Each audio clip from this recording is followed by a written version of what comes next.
Coucou les petites étoiles, j'espère que vous allez bien. Je suis ravie de revenir enfin sur YouTube puisque ça fait plus d'un mois maintenant que je vous ai rien posté. Et en fait ça s'explique pour deux raisons. La première, c'est que je suis passée en 3e année de lettres modernes et autant vous dire que c'est pas beaucoup plus compliqué en termes de travail à faire, on va dire, mais c'est tellement intense, il y a tellement de choses à faire et à rendre que du coup j'ai pas du tout de temps en fait pour tourner et encore moins pour faire le montage. C'est surtout ça en fait qui me prend beaucoup de temps, et donc il y a certaines vidéos que je suis censée vous poster depuis beaucoup trop longtemps maintenant, qui sont toujours en attente, mais ça devrait arriver puisque là je suis en vacances post-pédagogiques, donc je vais essayer de me rattraper un petit peu sur tout ça. Et la deuxième raison, c'est surtout que mon logiciel de montage ne fonctionnait plus. Voilà, il m'a un peu lâché, il me disait non mais tu peux pas ouvrir en fait, et du coup je ne pouvais rien faire, même pas 10-15 minutes par jour, même pas, ça voulait plus. Donc j'ai dû retélécharger le truc, détélécharger, enfin bref c'était un vrai bordel, mais enfin ça y est, j'ai pu vous retourner des vidéos. Je sais, l'automne arrive à sa fin, mais ça me tenait vraiment à cœur de vous présenter des romans qui vont parfaitement dans cette saison automnale halloweenesque, et vous allez voir qu'il y a un petit peu de tout. Commençons sans plus tarder parce que j'en ai vraiment pas mal à vous présenter. Il y a un peu de graphique, des romans, vraiment il y a de tous les genres, donc on va pouvoir commencer avec un roman dont je vous parle assez souvent. Il s'agit de Mémoire de la forêt. Donc là j'ai sorti le 2e tome puisque c'est celui sur l'automne justement. Je vous conseille quand même de les lire dans l'ordre puisqu'il y a quand même un fil rouge qui fait la chronologie des choses. Et voilà, du coup il fallait que je vous parle de celui-ci qui est potentiellement mon préféré des 3 que j'ai lu actuellement. Le tome 4 m'attend très sagement dans ma palle, mais j'hésite aussi fortement avec l'hiver qui est quand même ma saison préférée. Mais en termes d'histoire, je l'ai trouvé tellement mignon, tellement choupi. Donc voilà, il ressemble à ça. Hop, je sais pas ce que je vous montre, on va essayer de trouver des images. Voilà, il y a des pages par exemple un petit peu jaunies, hop, il y a pas mal de dessins. Et en fait on va suivre un jeune libraire qui s'appelle donc Archibald de Renard, qui va partir à la recherche un petit peu des origines de son grand-père, sans trop vous spoiler, avec son neveu, donc Bartholomé, qui va faire vraiment son apparition dans ce tome-ci. Et donc on va découvrir toute la forêt de Belle-Écorce, les secrets, les liens entre les animaux, etc. Enfin bref, c'est une histoire adorable, tellement touchante aussi. Préparez les mouchoirs évidemment pour tous les tomes, parce qu'ils m'ont tous fait pleurer sans exception, et je pense que le 4e ça va être encore pire puisqu'il s'intitule La saison des adieux, et là ça me fait très très peur. Mais honnêtement, quelle merveille celui-ci, je l'ai adoré, et j'ai d'ailleurs très envie de me replonger dedans, mais j'aimerais bien attendre d'avoir déjà tout fini et de recommencer tout depuis le début. On va attendre un petit peu, mais écoutez, c'est magique. Et vous pouvez les lire à partir de 8-9 ans à peu près, entre 7 et 9 ans en fonction de votre niveau de lecture, en fonction de beaucoup de choses, mais en tout cas ils peuvent se lire assez jeunes et ça c'est plutôt chouette. Alternons tiens avec un petit graphique, et je vais vous parler de The Sad Ghost Club, écrit par Liz Meddings. Je vous l'ai pas dit d'ailleurs pour Mémoire de la forêt, mais vous avez tout à chaque fois en description. Et donc c'est un roman graphique qui est comme ceci. Alors je crois qu'il a été traduit de ce qu'on m'a dit, mais moi je l'ai lu en anglais, et en fait tout simplement on suit un fantôme qui est juste très triste par sa condition et qui n'arrive pas du tout à s'intégrer au monde des humains, on va dire ça comme ça, oui, parce qu'ils sont humains les autres. Et un jour il va tomber sur un autre fantôme qui pareil est très triste, et donc ils vont un petit peu former un club tous les deux. Bon, ça se fait vraiment assez tard, donc c'est pas le sujet principal de ce tome 1, mais le tome 2 qui m'attend chaudement dans ma palle, je pense que lui on va un peu plus l'aborder. J'ai vraiment trouvé ça chouette d'avoir un roman justement avec des personnages qui sont pas heureux, et d'intégrer l'anxiété notamment sociale, etc. C'était assez chouette à lire. C'est pas non plus la lecture du siècle, je m'attendais à beaucoup mieux, j'ai envie de dire, mais d'un autre côté je l'ai trouvé assez intéressant, et plutôt niveau psychologie. Et donc évidemment s'il est dans mes recos automnales, c'est parce qu'on est avec des fantômes, l'automne, les fantômes, Halloween, bref, je fais pas plus de détails mais vous avez compris. Ensuite je vais vous parler de ma lecture en cours que je pense vous présenter depuis beaucoup trop d'années, mais enfin ça y est, je l'ai attaqué. Je suis en train de le lire justement en lecture commune sur mon Discord, donc c'est pour ça qu'il n'est pas encore terminé ni lu ou quoi. Il s'agit de Sœur Hollow, écrit par Christelle Sutherland et édité chez Rajo. Et écoutez, déjà en 60 pages, qu'est-ce que c'est que ce bazar? Pourquoi c'est déjà si terrifiant? Il y a déjà des moments, je dirais pas que ça fait peur pour l'instant, mais il y a des moments de tension, et t'es en mode ok, je sens le truc venir, ça fait flipper, mais j'ai hâte d'y retourner. Et franchement, j'attends que ça en fait tous les jours pour y aller et le lire. Et donc on suit Iris Hollow qui a 17 ans et en fait quand elle était petite avec ses deux autres sœurs, ses deux grandes sœurs, elles ont disparu comme ça assez soudainement, on sait pas trop pourquoi. Du jour au lendemain elles sont revenues, elles ne se rappellent de rien et en fait elles ont continué le cours de leur vie. Voilà, elles avaient quelques modifications comme par exemple un énorme appétit ou les cheveux blancs, mais juste des petits détails comme ça qui finalement ne les ont pas plus gênées on va dire par la suite. Et donc les années passent, on va dire tout va pour le mieux jusqu'au moment où une des grandes sœurs, donc la plus grande des trois, redisparaît encore une fois. Et là c'est donc à ces deux sœurs, donc Iris et Vivi, de partir à la recherche de leur grande sœur. Je vous en dis pas plus, c'est assez flou comme résumé, mais écoutez, je vous le conseille si vous n'avez pas trop peur, si vous aimez les choses assez horrifiques. Voilà, c'est pas du tout mon cas, mais écoutez, je me suis quand même jetée dedans, et ma foi, le côté très tendu, non c'est pas du tout français, le côté très anxiogène, voilà c'est le mot que je cherchais, c'est ça que j'adore en fait et j'ai qu'une hâte, c'est de me replonger dedans. Évidemment j'ai la bonne idée de lire ça le soir donc ça va être génial. Ensuite encore une fois je vais vous parler d'un incontournable de l'automne pour moi, c'est Ivy Wild. Alors malheureusement j'ai pas le tome 1 sur moi, il est chez mes parents et là j'ai que le tome 3 avec moi qui est donc comme ceci, mais je vais vous parler de la trilogie et il y a d'ailleurs une nouvelle que je me garde pour Noël. Bref j'ai trop hâte parce que ça se passe à Noël. Et donc Ivy Wild c'est une jeune sorcière très feignante et qui n'a qu'une envie, rester sur son canapé à rien faire, même pas s'occuper de son chat, elle veut juste rester assise et regarder la télé en mangeant parce qu'elle est très gourmande. Mais bon il faut bien payer ses factures donc elle est chauffeuse de taxi et je sais plus trop par quelles circonstances elle va se retrouver à devoir travailler avec un homme de l'ordre, ça s'appelle comme ça, qui l'aime pas spécialement parce que lui c'est vraiment le bourreau de travail qui ne peut pas s'arrêter, qui court partout etc, donc c'est vraiment deux opposés et ils vont devoir mener une enquête tous les deux. Voilà, je me souviens pas exactement du tome 1 ce qui relate ou comment vous en dire plus parce que comme j'ai fini la trilogie j'ai peur de vous spoiler, mais écoutez qu'est-ce que c'était bien, qu'est-ce que les personnages évoluent et d'une façon j'ai adoré. Je vous préviens tout de même, il y a quand même une romance qui est assez importante dans toute la trilogie et ce que j'ai adoré c'est que je peux pas vraiment vous en dire mais bref cette romance elle est très bien faite, si vous l'avez lu je pense que vous voyez ce que je veux dire, mais ça change que les personnages patifolent pas à droite à gauche on va dire, donc c'était vraiment très chouette et forcément le côté très Halloween qui est d'ailleurs encore plus ressorti avec ce tome 3 où on va avoir une histoire de revenant tout ça, vraiment très chouette. Petite interlude graphique avec Pumpkinheads écrit par Rainbow Rowell qui est donc comme ceci. Je vous ai pas montré les graphismes de l'autre mais je vais vous montrer pour celui-ci puisqu'il est tout coloré, trop beau, trop choupi. Et en fait on suit donc ces deux personnages qu'on voit ici dont je sais pas exactement le nom, je sais plus qui est qui, mais il y a Josie et Deja et je crois que Deja c'est la fille. Bref, je suis pas sûre à 100%. Mais donc, en fait, cette histoire se passe dans une pumpkin patch. Donc, c'est une sorte de ferme avec des citrouilles, etc. Et je vais vous montrer la carte d'ailleurs, parce que, en fait, il y en a une, autant s'en servir. Ça ressemble donc à ça. Et c'est trop beau, mais vraiment les graphismes, je suis fan. Donc, je pense que je vais bientôt me l'acheter, puisque je l'ai emprunté à une de mes copines. Et donc, c'est leur dernier Halloween là-bas, puisqu'en fait, après, ils vont partir faire leurs études, donc ils ne pourront plus travailler. Et tous deux donc sont en mode non mais on va toujours être amis même si voilà ça fait bizarre, on se verra toujours. Je n'ai pas que ma copine pour les pumpkin patch, on arrivera à se voir en dehors, ce qu'il ne faisait pas depuis.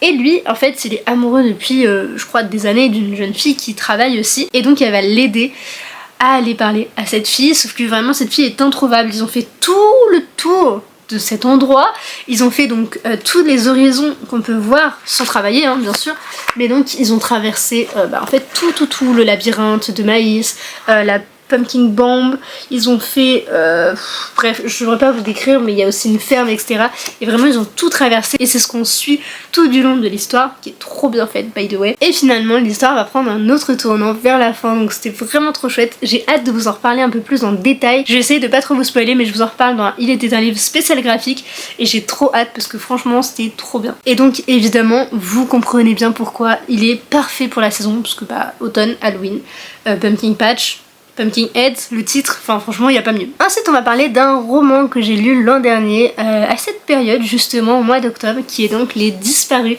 du Pays Imaginaire écrit par Aiden Thomas et édité chez De Saxus Sabran, autant pour moi, qui est donc un label de chez De Saxus et qui est comme ceci, avec un sublime jaspage. Voilà, je ne fais que vendre ce livre parce que je l'ai beaucoup aimé. C'est une réécriture de Peter Pan, voilà, où l'on suit, si je dis pas de bêtises, c'est ça, Wendy, qui a en fait été disparue. Pareil, en fait ça rejoint un peu l'histoire des sœurs Holo. Quand on y pense, en fait elle a disparu avec ses frères pendant plus de 5 ans. Du jour au lendemain elle a réapparu, mais pas ses frères. Et en fait un de ces quatre, elle va tomber sur un jeune garçon qui s'appelle donc Peter. Je vois plus du tout le résumé. C'est ça. Et elle rencontre Peter qui lui, il se souvient de rien non plus, il comprend pas trop qui est qui. Et quand il réapparaît, et bien d'autres disparitions vont aussi apparaître. Donc beaucoup de questions vont se poser, notamment chez Wendy qui comprend pas trop, et aussi la folie des parents qui perdent leurs enfants, c'est pas terrible. Donc voilà, on va suivre une petite enquête autour de tout ça que j'ai vraiment beaucoup aimé. J'avoue que ça fait un an du coup que je l'ai lu, je me rappelle pas de tout, enfin plein d'éléments, mais que je peux pas vous dire parce que ce serait vous spoiler, et du coup à résumer c'était un peu complexe, parce que ça fait longtemps. Mais en tout cas je me souviens que j'avais pas mal frissonné à certains moments, et que c'était assez prenant, même très addictif, et que j'arrivais pas du tout à le lâcher. Après je l'ai trouvé vraiment bien écrit, et l'écriture d'Eden Thomas, j'ai envie de lire tous ses autres romans tellement c'était beau, et j'aime trop l'écriture très lyrique je trouve, donc non, moi je vous le conseille, et n'hésitez pas à me dire si vous l'avez aimé, si vous l'avez déjà lu ou pas. Voilà, j'aimerais savoir, faire un petit sondage de qui a aimé, qui n'a pas aimé.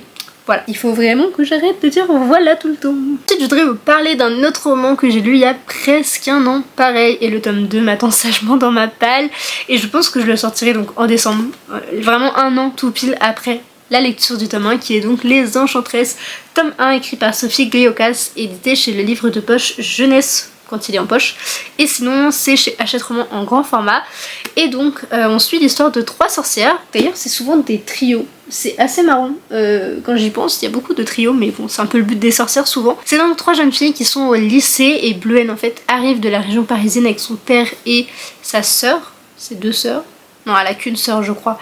Et donc elle arrive dans un nouveau lycée, enfin elle est un peu en marge de la société, elle a perdu sa mère il y a quelques temps, donc forcément c'est une période très compliquée pour toute la famille. Et elle arrive donc dans ce nouveau lycée. Assez rapidement elle va se faire une copine qui s'appelle Flora, et en fait elle va se rendre compte que ce lycée n'est pas du tout bienveillant, puisque une jeune fille va se faire harceler. Et donc elle s'appelle Lizig, et un jour en cours de sport elles vont se retrouver toutes les 3, par un peu le fruit du destin si on veut, et elles vont se perdre dans cette forêt, la forêt de Procéliande, et elles vont tomber sur une espèce de cave, quelque chose un peu chelou, et ils vont y découvrir un grimoire.